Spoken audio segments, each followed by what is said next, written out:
I want to thank some of the great people from the Palm Beach County Sheriff's Office. They're here to take photographs, and it's my honor to do so. Also, the fire department, the great firefighters. So they're here throughout the room, and I want to thank you very much for being here. I'll be with you in a little while, as we have plenty of time. Policemen, policewomen, and firemen, firewomen, they're here, and we appreciate it very much. You've done a fantastic job.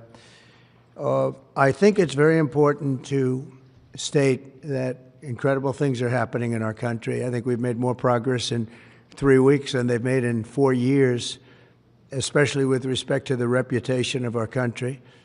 And people are respecting us again as a country and as a powerful country, and maybe a smart country, but maybe not so smart, because when you look at some of the waste, fraud, and abuse that's being uncovered by DOJ and the people at DOJ, these are young, often young, but super brilliant people, incredible computer scientists and other things, and they're finding levels of fraud and waste and abuse like I think nobody ever thought possible. But before we do that, I just want to ask Will to come over. I've just finished signing some executive orders, and if we could start with that, Will, you might want to come up here and just explain what we did. Thank you. Good afternoon, y'all. A short while ago, President Trump signed three items. The first is an executive order relating to the affordability and availability of in vitro fertilization and other fertility treatments. These are treatments that have become unaffordable for many Americans, or have been unaffordable for many Americans. And the executive order is a directive to the Domestic Policy Council to examine ways to make IVF and other fertility treatments more affordable for more Americans. The second item that we signed was a presidential memorandum imposing radical transparency requirements on government departments and agencies, in keeping with President Trump and the administration's broader commitment to governmental transparency. What this presidential memorandum would do is require, as waste, fraud, and abuse is uncovered, as programs are canceled, and ultimately as taxpayer dollars are saved, this presidential memorandum would require departments and agencies to make all of the details of that freely available to the public. Lastly, we have another executive order that President Trump signed relating to independent agencies. This executive order would establish important oversight functions in the Office of Management and Budget and its subsidiary office, OIRA, supervising independent agencies and many of their actions, and also reestablishes the longstanding norm that only the President or the Attorney General can speak for the United States when stating an opinion as to what the law is. Thank you very much, Will. That was the primary purpose of this conference, to explain that they're all very important in their own way. Fertilization, I've been saying that we're going to do what we have to do, and I think the women and families, husbands, are very appreciative of it. But that was it. I do want to say while I'm up here, I've been contacted by some of the biggest companies in the world, and because of what we're doing economically and through tariffs and taxes and incentives, they want to come back into the United States. And we'll be announcing various very large companies, the biggest actually, and they'll be coming back, having to do with chips and having to do also with cars and lots of other things. We're going to be announcing some very, very big, momentous decisions are being made by companies all around the world, the biggest, and they want to come back into the U.S. Car plants are being canceled in other locations now because they want to build them here.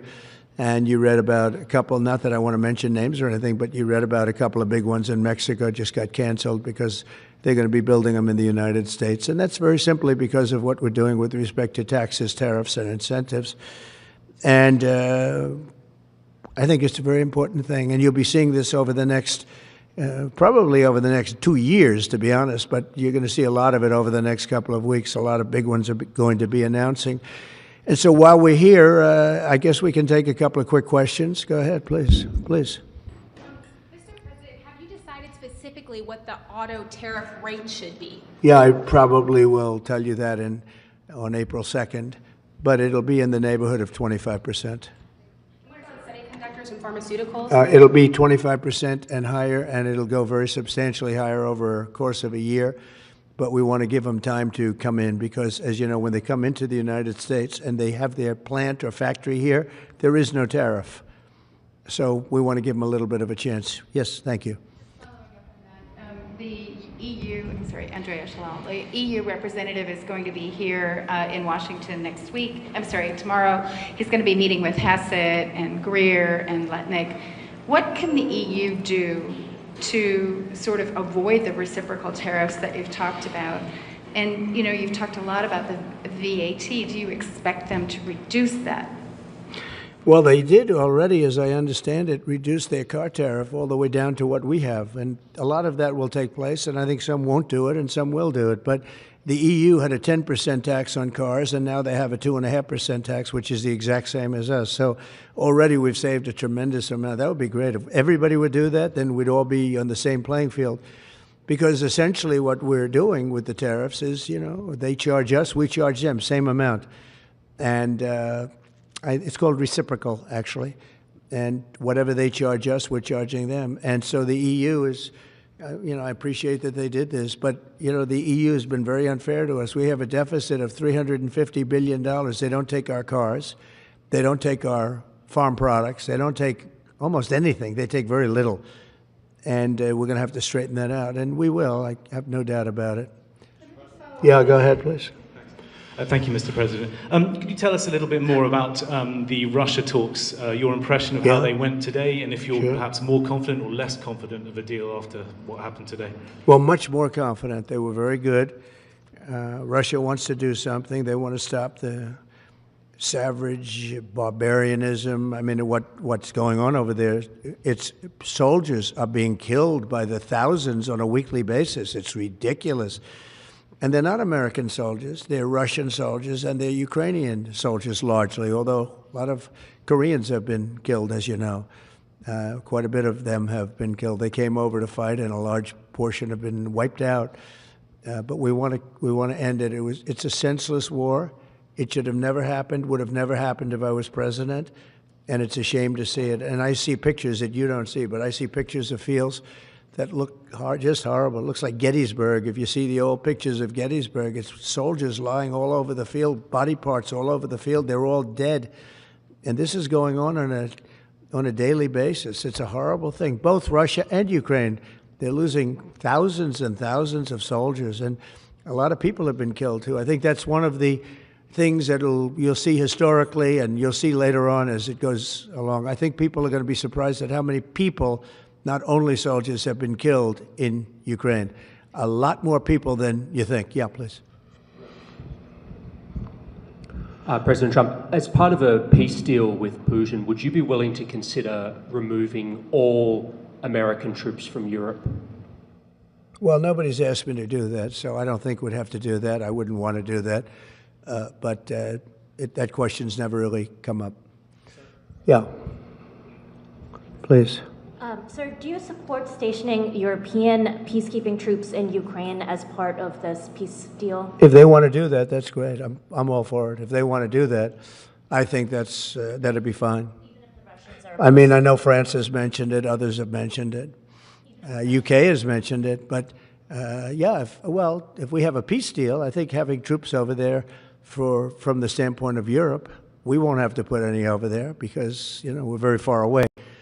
But having troops over there would be fine. I would not object to it at all. We're talking about this now, peace. We have either a ceasefire or a peace itself, and we're looking to do both. We'd start off with the ceasefire, and if they want to do that. I know France was willing to do that, and I thought that was a beautiful gesture. Yeah, please. Do you have any message for Ukrainians who, after 3 years of fighting, might feel betrayed or disappointed at not having a seat at these initial talks in Saudi Arabia?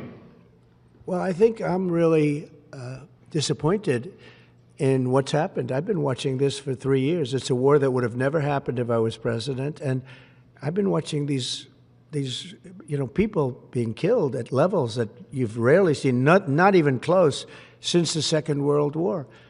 And I'm very disappointed. I hear that, they're upset about not having a seat. Well, they've had a seat for 3 years and a long time before that. This could have been settled very easily. Just a half-baked negotiator could have settled this years ago without the loss of much land, very little land, without the loss of any lives, and without the loss of cities that are just laying on their sides. You have those magnificent golden domes that are shattered, will never be replaced. You can't replace them. 1,000-year-old domes that are so beautiful, you can't replace that. A whole civilization has changed because of what. So when they're worried about not being seated, you mean somebody that should have gone in and made a deal a long time ago? You could have made a deal. This is one that could have made a deal. There was no talk of this during the Trump administration. Putin would have never, ever done it. And by the way, we wouldn't have had October 7th. You know that. We wouldn't have had October 7th either in Israel. And we wouldn't have had that mess that's going on over there. It's like we have great fire people here. We're putting out fires. All over the world we're putting out fires. So that wouldn't have happened. And you know what else wouldn't have happened? Inflation. Because it was caused really by the cost of energy going through the roof because of their bad energy policies and also their spending, their terrible spending, wasteful spending on the Green New Scam. It's a scam. It's a whole big scam. Yeah, please. Yes, sir. I want to ask you a little closer to home. What would it take for you to reconsider the restrictions on the Associated Press? And secondly, some of your advisors are concerned with the Associated Press's style guide, using language and giving guidance to not use words like illegal immigrant or to use phrases like gender-affirming care. And they're concerned about that being an encroaching amount of liberalism in the way in which the press writes about things. Do you share those concerns? Well, I do think that some of the phrases that they want to use are ridiculous, and I think, frankly, they become obsolete, especially in the last 3 weeks, because many things have happened in the last 3 weeks. And I didn't know about that, but I would say that if they want to use certain phrases like that, and I guess some are okay, but many aren't, but the Associated Press just refuses to go with what the law is and what is taking place. It's called the Gulf of America now. It's not called the Gulf of Mexico any longer. I have the right to do it, just like we have the right to do Mount McKinley, and nobody's even challenging that. But only the essentially, it's primarily the Associated Press, and I don't know what they're doing, but I just say that we're going to keep them out until such time as they agree that it's the Gulf of America. We're very proud of this country, and we want it to be the Gulf of America. Now, the Associated Press, as you know, has been very, very wrong on the election, on Trump and the treatment of Trump, and other things having to do with Trump and Republicans and conservatives. And they're doing us no favors, and I guess I'm not doing them any favors. That's the way life works. But, you know, thank you for the question. Who are you with? Very good question. Thank you. Yes. We're hearing that Russia wants to force Ukraine to hold new elections in order to sign any kind of a peace deal. Is that something that the U.S. would ever support? Well, we have a situation where we haven't had elections in Ukraine, where we have martial law, essentially martial law in Ukraine, where the leader in Ukraine, I mean, I hate to say it, but he's down at 4% approval rating, and where a country has been blown to smithereens. You got most of the cities are laying on their sides. The buildings are collapsed. It looks like a massive demolition site. The whole, I mean, so many of the cities. I mean, they haven't done it in Kiev because I guess they don't want to shoot too many rockets in there. They've done it 20%, but they haven't done it 100%. If they wanted to do it 100%, it would probably happen very quickly. But you have cities that are absolutely decimated. And yeah, I would say that, you know, when they want a seat at the table, you could say the people have to, wouldn't the people of Ukraine have to say, like, you know, it's been a long time since we've had an election. That's not a Russia thing. That's something coming from me and coming from many other countries also. You know, Ukraine is being just wiped out. Look at what's happening to the cities. There are cities, there's not even a building standing. It's a massive, you talk about Gaza. I mean, it's literally, these cities look like Gaza. Actually, many have, percentage-wise, more buildings knocked down than in Gaza. So, you know, people are tired of it. People want to see something happen. And, you know, the other thing that it's been bothering me for a long time, because I solved the problem with NATO. They paid hundreds of billions of dollars into the funds of NATO when I said you got to pay. because the United States was paying for European countries, and then they take advantage of us on trade. But I've seen it. Look, they have to pay. They have to find out, where is the money going to? We have, I believe President Zelensky said last week that he doesn't know where half of the money is that we gave him. Well, we gave them, I believe, $350 billion, but let's say it's something less than that, but it's a lot. And we have to equalize with Europe, because Europe has given us given a very much smaller percentage than that. I think Europe has given $100 billion, and we've given, let's say, 300 plus, and it's more important for them than it is for us. We have an ocean in between, and they don't.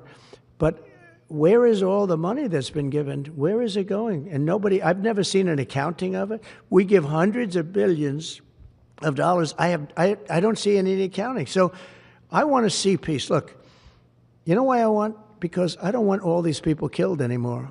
I'm looking at people that are being killed, and they're Russian and Ukrainian people, but they're people. Doesn't matter where they're from on the whole planet. And I think I have the power to end this war. And I think it's going very well. But today I heard, oh, well, we weren't invited. Well, you've been there for 3 years. You should have ended it 3 years. You should have never started it. You could have made a deal. I could have made a deal for Ukraine that would have given them almost all of the land, everything, almost all of the land, and no people would have been killed, and no city would have been demolished, and not one dome would have been knocked down. But they chose not to do it that way. And President Biden, in all fairness, he doesn't have a clue. What he was so bad for this. He was so bad, so pathetic. It's so sad. But with all of that being said, look, it is what it is. When I left, there was no chance that this could have happened. But it happened because we had incompetent leadership at many different levels.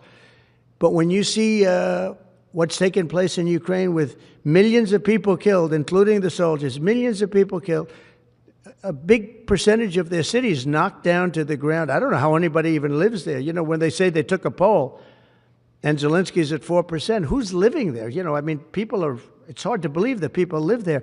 Their cities are being knocked down, and this is something that would have never happened. And by the way, for 4 years, it didn't happen. It was never going to happen. Go ahead. One follow-up question. How would you counter the perception, because Russia's pushing for this, obviously, they don't really hold true elections, that would be a capitulation of some sort? How would you guard against potentially Russia installing a puppet government? And then finally, how would that new election have an impact on getting Zelensky to sign the rare earth minerals deal? Look, you have leadership, and I like him personally. He's fine. But I don't care about personally. I care about getting the job done. You have leadership now that's allowed a war to go on that should have never even happened, even without the United States. Look, we had a president who was grossly incompetent. He had no idea what he was doing. He said some very stupid things, like going in for portions and all of the things. He made a lot of bad statements, but he's grossly incompetent, and I think everyone knew that. This is something that should have never happened, would have never happened. And I used to discuss it with Putin. President Putin and I would talk about Ukraine. And it was the apple of his eye, I will tell you that. But there was never a chance of him going in. And I told him, you better not go in. Don't go in. Don't go in. And he understood that. He understood it fully. But I'm only interested, I want to see if I can save maybe millions of lives. This could even end up in a World War III. I mean, to be honest with you, you've been hearing now Europe is saying, well, I think we're going to go in and we're going to go. All of a sudden, you're going to end up in World War III over something that should have never happened. And, you know, it's a very sad situation. Yeah, please. In a court filing, the White House said that Elon Musk is not a DOJ employee and has no authority to make decisions. Can you clarify for us today well, Elon Musk, what his exact role is there? Yeah. Elon is, to me, a patriot. So, you know, you could call him an employee, you could call him a consultant, you could call him whatever you want. But he's a patriot. I mean, look at the kind of things. I just said, just write it down, just in case that question got asked, right? And which I'm surprised it took so long, actually. But you know what? Ukraine's a bigger deal because people are dying by the thousands a week, thousands. But look at this, from 90 to 99, Social Security, 6,054,000 people. Well, that's okay. Maybe that's possible. You know, 90 to 99, maybe it's possible. It's a lot of people, though, at that. But people that live to 100 to 109, 4,734,000. Wow, that's a lot. That means over 100 years old. They're 4 million people. I don't know too many. I know people that are doing great in their 90s, but not too many people over 100. But over 120, from 120 years old, people that are 120 years old up to 129, 3,472,000 people. Wow. You know that can't possibly be, because the record is like, I think it's one person, a woman, lived to 127, but they have 3,472. Okay, but now we're going really in. People from 130 years old to 139-year-old, 3,936,000. Wow. I wonder if people are getting paid with all this. I mean, are these checks? And that's what we're checking right now. People from 140 years old to 149 years old, 3,542,000, 140 years old and beyond. Now we're really going, because we're looking to break the record by 25 years. People from 150 years old to 159 years old, 1,345,000. These are in the, by the way, these are in the computer files. This is what they do well. They're super. I asked Elon, who are these Doge people? He said they're super brilliant computer people and they love the country. It's simple. Wait a minute. People from 160 years old to 169 years, 121,000. So 160-year-old people. 170 to 179,000, 6,087. But now, let's go into the real numbers.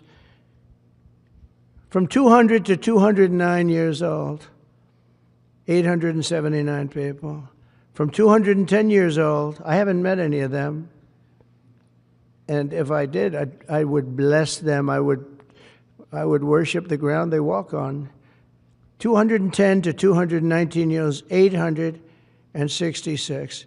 From 220 years old to 229 years old, 1,039. And then you have two people. From 240 years old to 249 years old, one person. And there's one person that's 360 years old. That's just that. And then, where's the money being spent, right? Let's go into that for just a second. $520 million for a consultant on the environment. It's called Environmental, Social, and Governance. Investments in Africa and mobilize private sector resources. $520 million. Somebody got $520 million for an environmental, sounds like an environmental study.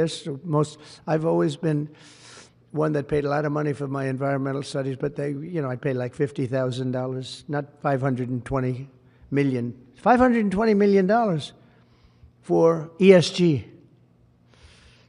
$25 million to promote biodiversity, conservation, and promote licit livelihoods by developing socially responsible behavior in the country of Colombia. Well, it's nice, $25 million to go into Colombia for something that nobody ever heard of. $40 million to improve the social and economic inclusion of sedentary migrants. $40 million. $42 million for Johns Hopkins, great place, to research and drive social and behavior change in Uganda. $42 million. What about us? What about social change in our country? $70 million for a center at Purdue to research university-sourced, evidence-based solutions to developmental challenges. I mean, these are massive numbers on things that nobody ever heard about. $10 million for Mozambique voluntary medical male circumcisions. $10 million for circumcisions in another country. $9.7 million for UC Berkeley to develop a cohort of Cambodian youth with enterprise-driven skills. In other words, let's teach them something about enterprise. What about our people? Can't we teach them about enterprise? $2.3 million for strengthening independent voices in Cambodia. $32 million to the Prague Civil Society Center, which is a very liberal group of people. Wonder how much of that money came back to the people that approved it. $14 million for improving public procurement in Serbia.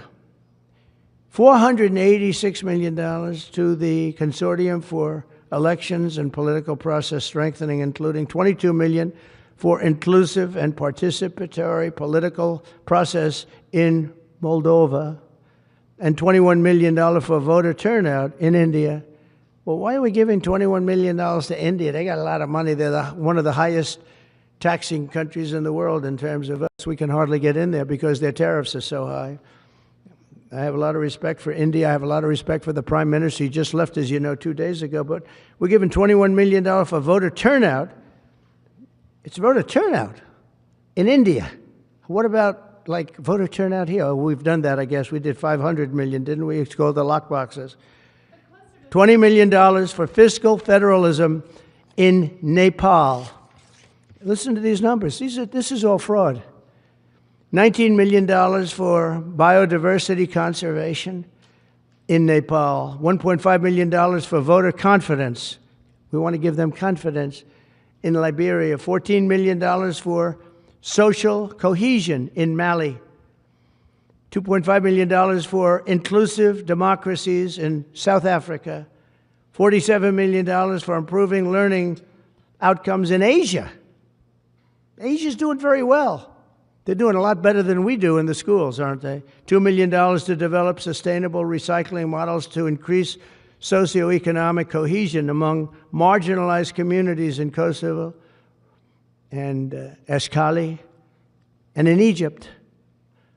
We're talking about hundreds of billions of dollars. I could, by the way, I could read this all day long. I could go on all day long, and you'll see hundreds of billions of dollars, and we're doing it. But when I saw the Social Security numbers, I said, wow, that's really something. So we have, let's just go above 100 years old. We have millions and millions of people over 100 years old. Everybody knows that's not so. We have a very corrupt country, and it's a sad thing to say, but we're figuring it out. Now, the good thing about Social Security and what I read is if you take all of those numbers off, because they're obviously fraudulent or incompetent, but if you take all of those millions of people off Social Security, all of a sudden we have a very powerful Social Security with people that are 80 and 70 and 90, but not 200 years old. You know, so it's a very positive thing. How about over here? Yeah, please. Your reaction to Michelle King, the head, resigning after the Doge? Who resigned? The head of Social Security. I don't know. I mean, I resigned or got fired. I think got fired. You know, when you fire somebody, they always resign, and then they say, we resigned. But when you have numbers like that, I think really it's got fired. They have to get fired. Who would keep them? How could you have numbers like this? Now, the big thing is, how many of these people got paid? Were they getting paid? Were they getting paid? How many of them were getting paid Social Security? Because if that's the case, it's a massive fraud. We'll have to call those great Palm Beach police into this situation, right? You guys would figure that out very quickly. But how many of them are being paid? I mean, maybe millions of them, but it's a total fraud. Also, a lot of illegal immigrants are in Social Security that shouldn't be there. Yeah, please, go ahead. Mr. President, there was a big wave of probationary federal workers who were fired over the weekend. Some of these workers focused on nuclear weapon security were immediately rehired. Do you have any concerns about how these terminations have No, not at all. I think we have to just do what we have to do. It's, you know, you're going to, it's amazing what's been found right now. It's amazing. If we feel that in some cases they'll fire people and then they'll put some people back, not all of them, because a lot of people were let go. Don't forget, I got elected on the basis of making our government stronger and smaller, because we have millions of people that obviously they're paying millions of people that shouldn't be paid. And that has also to do with workers. Yeah, please. No, go ahead. Actually, yes, New York Times. Sorry. Mr. President, given your concerns about corruption, you said that if there were any conflicts of interest with Elon Musk, you wouldn't let him anywhere near it. That's right. Doge and SpaceX employees are now working directly at the Federal Aviation Administration and the Defense Department. agencies that have billions of dollars in contracts with Musk's companies or that directly regulate his companies. How is that not a conflict of interest? Well, I mean, I'm just hearing about it, and if there is, and he told me before I told him, but obviously I will not let there be any conflict of interest. He's done an amazing job. They've revealed, in fact, he's going to be on tonight, a big show called Sean Hannity at 9 o'clock, and he's on and I'm on, and we talk about a lot of different things. And any conflicts, I told Elon, any conflicts, you can't have anything to do with that. So anything to do with possibly even space, we won't let Elon partake in that. Yeah, please. On immigration, sir, you said you would be sending the worst of the worst to Guantanamo Bay. What we're finding out is that there are a lot of low-risk migrants who don't have a criminal background who are also being sent. Are you thinking about this differently now? No, they're going to be brought back to their countries. And with some persuasion, every one of those countries, everyone in the, as you know, every country is taking the people back. So some of them are going to be brought back to, many of them, any of them that are low risk, as you say, are going to be brought back to their countries. Yeah, go ahead, please. Can you give us a bit of an update on where you stand with Venezuela? Yeah, It's oil. There's basically a monthly license that can soon extend. Well, you know, we had Venezuela on the run, and it looked like that was going to be very good. And when Biden came in, as he always does, he screws it up. And they started buying millions and millions and millions of dollars of oil, billions of dollars actually, of oil, and it gave them a new life, a new really lease on life. But we'll see. We had some pretty good discussions with a lot of people within our government, in the United States government, that are involved in that. And Venezuela's a little bit early, but, you know, we were not buying from Venezuela. When Biden came in, for whatever reason, instead of just taking the beautiful, as I call it, liquid gold, we have more than anybody, they started paying a fortune to Venezuela. And we're looking at that, actually. Why did they do that? Why were they doing that? Why would they go to the enemy and give them billions and billions of dollars? Now, with that being said, as you know, Venezuela has said very strongly they will not take any illegal immigrant, any of the people that they sent over to us. They sent their gangs, probably the worst gang anywhere in the world, as bad as MS-13, maybe worse, and they came out of the jails of Venezuela. They emptied their jails into our country, and they said, we'll never take them back. Well, they took them back, and they're taking them back, and they are taking them back rapidly. They were sending a lot of people to Venezuela. They said they wouldn't take them back, and they are taking back. But we're looking at Venezuela very seriously, and we're going to be able to. Don't forget, I've only been here for 3 weeks. Yeah, please. Just a little clarity on, are you inclined to continue to allow Venezuela, through, I think, Chevron and other oil companies, to export those petroleum products, or are you maybe not to pull back on Yeah, maybe not. We're looking at that now. I just got here. When I left, they weren't doing anything. They were ready to go. We give up. And then Biden came along and he gave them literally billions of dollars. I couldn't believe it, actually. And we have so much under our feet, liquid gold. We have so much, and it was pretty amazing. So we're looking at that whole situation, why he did it. All right, how about one more? Yeah, please. Tell us about the CIA drone flights over Mexico. Is this the next step in the war against the cartels? Well, we're going to see. Should they have authority to take lethal action? Mexico's allowed a tremendous number of people to go through their country into ours, and even people coming from Mexico, and illegals, totally illegal.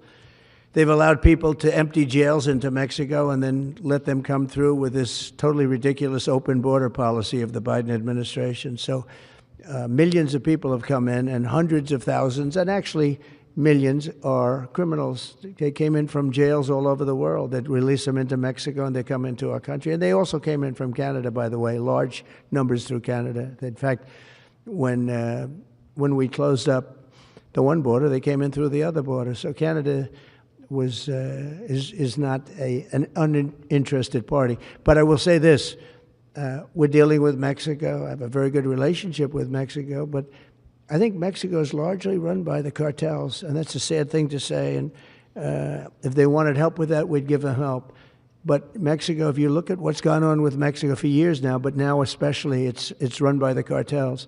And they've allowed millions of people to come into our country from jails and prisons of other countries from all over the world, not just South America, Africa, Asia, all over. A lot from the Congo in Africa, a lot. They opened their jails. They came in through Mexico. And we have some of the worst criminals coming in from the Congo and other places. So it's not just South America, and it's not just Venezuela, but they opened their jails. And you know the crime rates in Venezuela and other places all over the world has gone way down. You know why? Because they've given us their prisoners, they've given us their drug lords and their gang members, and it's hard to believe that we accepted this. It's hard to believe that we allowed open borders, and we're taking in, hundreds of thousands and millions of people coming in from all over the world that are absolute stone-cold criminals. In fact, 11,088 murderers, and many of those people have murdered more than one person. Why are they giving us these people, and why are we taking these people under Biden? You had a border czar that never went to the border. Happened to be a vice president, never went to the border, never called the border people. I call them all the time. I speak to them all the time. But here's the good news. We have the most secure border we've ever had right now. As secure and even more secure than I had it 4 years ago. And the Border Patrol is doing incredible. ICE is doing incredible.